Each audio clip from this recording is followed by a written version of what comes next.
እንኳን ለእመቤታችን ለቅድስት ድንግል ማርያም ወርኃዊ የልደት በዓል መታሰቢያ ልደታ ለማርያም በሰላም በጤናና በፍቅር አደረሳችሁ አደረሰን። ሕዝበ ክርስቲያን በስመ አብ ወወልድ ወመንፈስ ቅዱስ አሐዱ አምላክ አሜን። ቅድስት ሐናና ቅዱስ ኢያቄም እመቤታችን ቅድስት ድንግል ማርያምን በአድባረ ሊባኖስ ግንቦት 1 ቀን ወለዷት። በዚያን ጊዜ ጠላታቸውን ለመሸሽ በስደት ላይ ስለነበሩ ምግብ አልያዙም። ስንቃቸውም ንፍሮና ጥራጥሬ ነበር። በዚህም የእመቤታችን ማርያምን የልደት በዓል በሕዝበ ክርስቲያን ዘንድ ንፍሮ እየተበላ ይከበራል። የነቢያቱ ትንቢት የተፈጸመበት የብሉይ ኪዳን ማብቂያ የአዲስ ኪዳን መጀመሪያ ናትና ልደቷ ለሰው ልጆች ሁሉ ታላቅ የደስታ ቀን ሆነ። በንጽሕናዋና በቅድስናዋ ተደንቀው ሰማያውያን ቅዱሳን መላእክትም ያመሰግኗታል። ቤተ ክርስቲያን የቅድስት ድንግል ማርያምን ልደት በታላቅ ድምቀት የምታከብረው ከዚህ ታላቅ በዓል በረከት ረድኤትን እንድናገኝበት ነው። የክርስቶስ እናት ዛሬ ተወልዳለችና በሥርዓተ ቅድስት ቤተ ክርስቲያን መሠረት በቀናች በተዋሕዶ እምነት ሆነን የድኅነታችን ምክንያት የሆነችውን ድንግል ማርያምን እያመሰገንን ልናከብራት ይገባል። በመጻሕፍት አምላካውያንና በሊቃውንተ አበው አስተምሮ የተነገሩት የእመቤታችንን ቅድስት ድንግል ማርያም ንጽሕናዋን፣ ቅድስናዋን የሚመሰክሩ መወድሳት፣ ቅኔያትና ዝማሪያት እንዲሁም በሰፊው የተገለጡትን ምስክርነቶች ስንመለከት እንዲሁ እንደ እንግዳ ደራሽ የተገኙ እንዳልሆነ አስተዋይ ሰው በቅጥነተ ሕሊና ቢረዳው የሚያውቀው እውነት ነው። ስለ ቅድስት ድንግል ማርያም ሲነሳ በተለይ እመቤታችንን ማመስገን ማለት እርሷን እንደ ፈጣሪ መመልከት፣ ከዚያም ባለፈ እንደ አምልኮ ባዕድ አድርገው የሚመለከቱና ያልታደሉ የዘመኑ እንክርዳዶችና አረሞች፣ ጸላኤ ሰናያት፣ በከንቱ ትጋት የሚያገለግሉ መናፍቃን ቁጥራቸው ከጊዜ ወደ ጊዜ መብዛት በተጣመመ የሐሰት ትምህርታቸው እመቤታችን ቅድስት ድንግል ማርያም የምትመሰገንበትን ምስጋና መቃወም ዛሬ የተጀመረ ሳይሆን ቀድሞም የነበረ ነው። ቅድስት ቤተ ክርስቲያን ለእመቤታችን ድንግል ማርያም የምታቀርበው ምስጋና የመቃወም ነገር መሰረቱ ምንድን ነው ስንል የመጀመሪያው በክደትና በኑፋቄ ትምህርት መውሰድ፣ ሁለተኛው ደግሞ የተስተካከሉና እንከን የሌለውን የቤተ ክርስቲያን አስተምሮ ባለመረዳት እና በስሜት መነዳት መሆኑን የምንመለከተው ነው። በቅድስት ኦርቶዶክሳዊት ቤተ ክርስቲያን ጥላ ስር ለተሰበሰቡ ክቡራን ምዕመናን የቤተ ክርስቲያናቸውን አስተምሮ በአግባቡ ከርቱዓን መምህራንና በቅዱሳት መጻሕፍት አማካኝነት ማወቁ በተለይ በዘመናችን ለሚዘራው የክህደት አስተምሮ እንደ ጽድቅ ጋሻ ሆኖ የሚያገለግል ነው። በተለይ ስለ ወላዲተ አምላክ ድንግል ማርያም ስለሚሰጣት ክብርና ሞገስ ማወቅ ማለፊያ ነው። በዚህም እመቤታችን ቅድስት ድንግል ማርያምን ለማመስገን የሚያስፈልግ መሠረታዊ ነገር ምንድን ነው? ለመሆኑ ሰው እንዲሁ ከመሬት ተነስቶ ለእመቤታችን ምስጋናና ክብር መስጠት ይችላልን?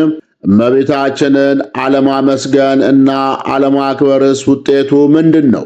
በዚህ ቪዲዮ ባጭሩ እንመለከታለን። ምስጋና ማለት ምን ማለት ነው? ምስጋና ሰብአ አመሰገነ በሚል የሚተረጎም ሲሆን ለዚህም ሰቦ ለእግዚአብሔር ስብሐተ አዲስ፣ ለእግዚአብሔር አዲስ ምስጋናን አመስግኑ የሚለውን በመዝሙረ ዳዊት የተጠቀሰው ቃል ምስክር ነው። አባ ሰባኒ በቅድመ ሊቃውንቲሆሙ ለእስራኤል፣ አሁን ግን በሕዝቤ ሽማግሌዎች ፊትና በእስራኤል ፊት እባክህ አክብረኝ በሌላም ትርጉም ቀደሰ ብሎ አመሰገነ፣ ለየ፣ መረጠ፣ አከበረ ይላል። ምስጋና ከፍ የሚያደርግና የሚያከብር ድርጊት ወይም ቃል ነው። ምስጋና በንግግር በቃልም በዜማና በድርጊት ሊቀርብ ይችላል። ምስጋና የባህሪና የጸጋ ተብሎ በሁለት ይከፈላል። የባህሪ ምስጋና ለእግዚአብሔር ብቻ የሚቀርብ ገንዘቡ የሆነ ማንም የማይወስድበት ነው። የእግዚአብሔር ምስጋና እግዚአብሔር በፍጥረቱ ሁሉን የምትገዛ ጌታ አምላክ ሆይ ሥራ ታላቅና ድንቅ ነው፣ አንተ ብቻ ቅዱስ ነህ እየተባለ የሚመሰገን ነው። እግዚአብሔር በባህሪው የተመሰገነ አምላክ ቢሆንም ከፍጥረት በተለየ ክብር ጥቅም እንዲሆንላቸው ሰውና መላእክት ያመሰግኑታል። መላእክት ለእግዚአብሔር የሚያቀርቡት ምስጋና ለየት የሚለው ምስጋናቸው ሲሳይ ምግብ ስለሆነላቸው ነው። ረቂቃን የሆኑ መላእክት ረቂቅ ምስጋና ለእግዚአብሔር በማቅረብ የሚያቀርቡት ምስጋና ምግብ ሆኗቸው ይኖራሉ። የመላእክት ምግባቸው ምስጋና፣ መጠጣቸው የመለኮት ፍቅር ነው እንዲል መጽሐፈ አክሲማሮስ በመጽሐፍ ምስጋናቸው ዕረፍታቸው፣ ዕረፍታቸው ምስጋናቸው እንዳለ መላእክት ለእግዚአብሔር የሚያቀርቡት ምስጋና የማይቋረጥ በፍጹም ትጋት የሚቀርብ ነው።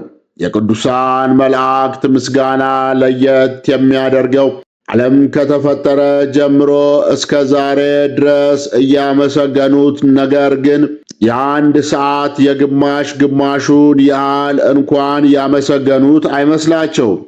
መላእክት ዓለም ከተፈጠረ ጀምሮ እስከ አሁን ድረስ አመስግነውት የአንድ ሰዓት የእኩሌታዋን እኩሌታ ያህል ያመሰገኑት አይመስላቸውም እንዲል መጽሐፈ አክሲማሮስ። ምስጋና ለልዑል እግዚአብሔር ለጌትነቱ ለአምላክነቱ የሚቀርብ ውዳሴ ሲሆን ለቅዱሳን ለእመቤታችን የሚቀርብ ደግሞ ጸጋቸውንና ክብራቸውን የሚገልጽ እና ከፍ ከፍ የሚያደርግ ነው። ምስጋና ለእግዚአብሔር የሚቀርብ ውዳሴ ነው። ይኸውም በአምላክነቱ በፈጣሪነቱ ያደረገልንን መግቦት ቸርነቱን በማሰብ ያለንን ፍቅር የምንገልጽበት ነው። ምስጋና መገኛው ባለቤቱ እግዚአብሔር ነው። ምስጋና ውዳሴው ከእርሱ የእርሱ ነው እንዲል ለእግዚአብሔር የአምልኮ ወይም የባሕሪ ምስጋና ሲቀርብለት፣ ለወዳጆቹ ደግሞ የጸጋ ወይም የአክብሮት ምስጋና ይቀርባል። የጸጋ ምስጋና ክብር ደግሞ ቅዱሳን በተሰጣቸው ክብርና ጸጋ መጠን የምናከብርበት ነው። የጸጋ ምስጋና የሚቀርብላቸው ቅዱሳን ስለ ክብራቸው በተመለከተ መጽሐፍ እንዲህ ሲል ይመሰክራል። ልጁ በብዙ ወንድሞች መካከል በኩር ይሆን ዘንድ አስቀድሞ ያወቃቸው የልጁን መልክ እንዲመስል አስቀድሞ ደግሞ ወስኗልና አስቀድሞም የወሰናቸውን እነዚህን ደግሞ ጠራቸው፣ የጠራቸውንም እነዚህን ደግሞ አጸደቃቸው፣ ያጸደቃቸውንም እነዚህን ደግሞ አከበራቸው። በሌላ መፈራት ለሚገባው መፈራትን፣ ክብር ለሚገባው ክብርን ስጡ ተብሏል በማለት ስለ ክብራቸው መስክሯል። አቤቱ በእኔ ዘንድ በወዳጆች የተከበሩ ናቸው፣ ከቀደሙት ይልቅ ይጸናሉ፣ ብቆጥራቸውም ከአሸዋ ይልቅ ይጸናሉ። ስለ ምስጋና ያነሳነው ለቅዱሳን በተለይ ለእመቤታችን ለቅድስት ድንግል ማርያም የምናቀርበው ምስጋና ክብር አንድ ሰው በትክክል ለመረዳትና ለመቀበል ከዛም ባለፈ ለማመስገን የሚያስፈልግ መሰረታዊ ነገር ለማየት መነሻ እንዲሆነን ነው።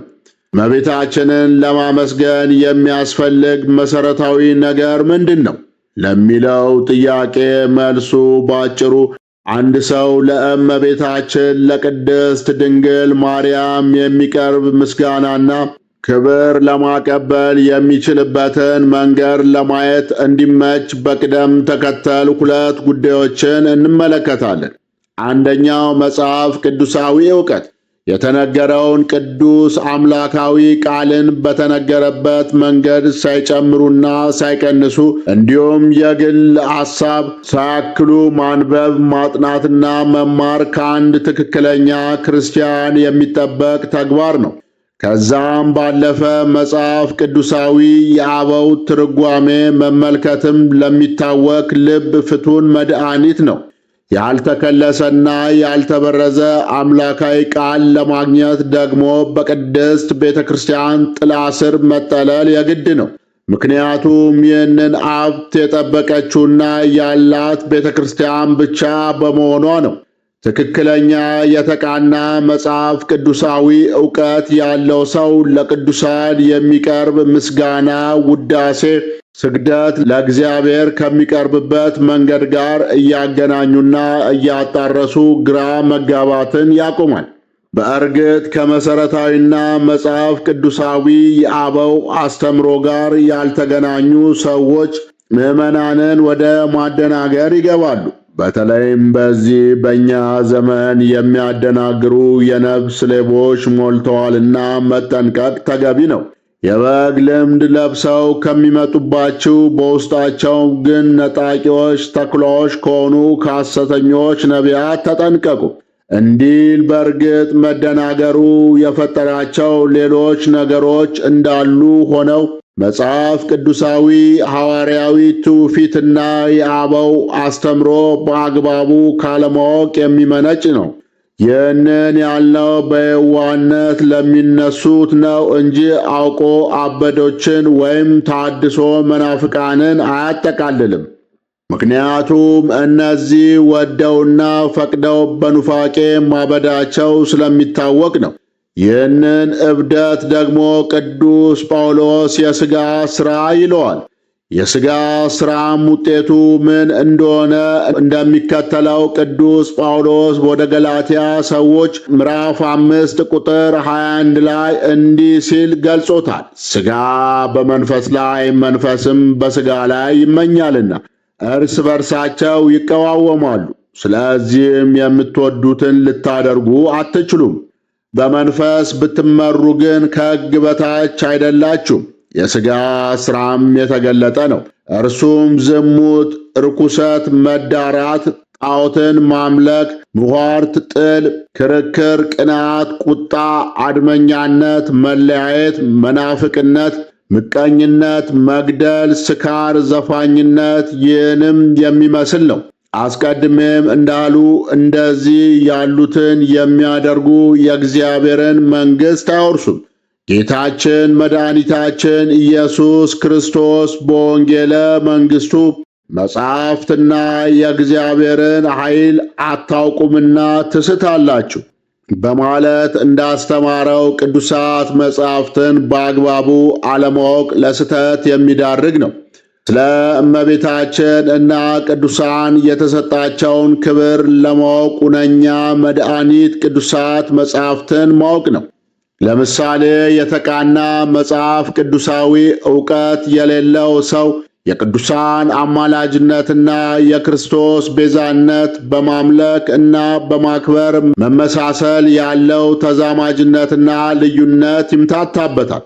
በቅዱሳት መጻሕፍት ላይ እኔ የዓለም ብርሃን ነኝ፣ እናንተ የዓለም ብርሃን ናችሁ፣ እንዲሁም ለጌታ ለአምላክህ ስገድ፣ እርሱም ብቻ አምልክ፣ ወንድሞች አንተን ያመሰግኑሃልና በፊትህ ይሰግዳሉ የሚሉትን ጥቅሶች ስናያቸው የቅዱሳን ብርሃንነት እና የክርስቶስ ብርሃንነት፣ የእግዚአብሔር እረኝነት እና የቅዱሳን እረኝነት ለጌታ ለአምላክ መስገድ ብቻና ቅዱሳንን ማመስገን ለእነርሱም ስግደት ማቅረብ እነርሱን ማክበር እንደሆነ በቀላሉ መገንዘብ ይቻላል።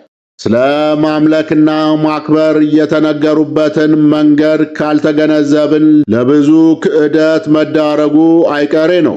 ጽሑፈ መጽሐፍ ቅዱሳን በአግባቡ አለማጥናትና አለመማር ስለ ማምለክ እና ስለ ማክበር ለመለየት ያስቸግራል። ወደ ቀድሞ ነገር እንመለስና እመቤታችንን ማመስገን፣ ምስጋና ማቅረብ፣ እመቤታችንን ማምለክ አይደለም። ክብሯን መናገርና መመስከር እመቤታችንን ፈጣሪና አምላክ አድርገን ቆጥረናታል ማለት አይደለም።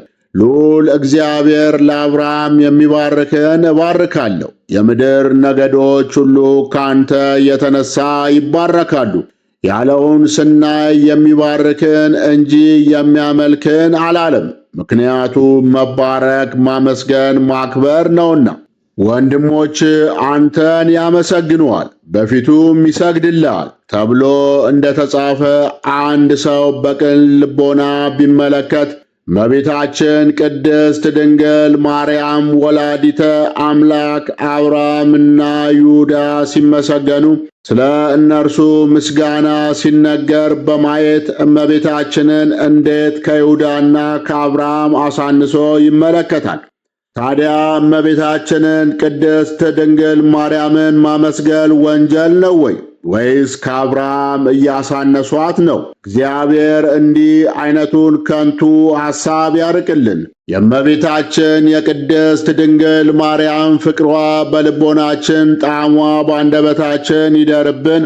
አገራችንን ኢትዮጵያ ዳሯን እሳት ማሏን ገነት አድርጋ ከመጣው መቅሰፍት አደጋ ትጠብቅልን። ሕዝበ ክርስቲያንን በሃይማኖት ታጽናን።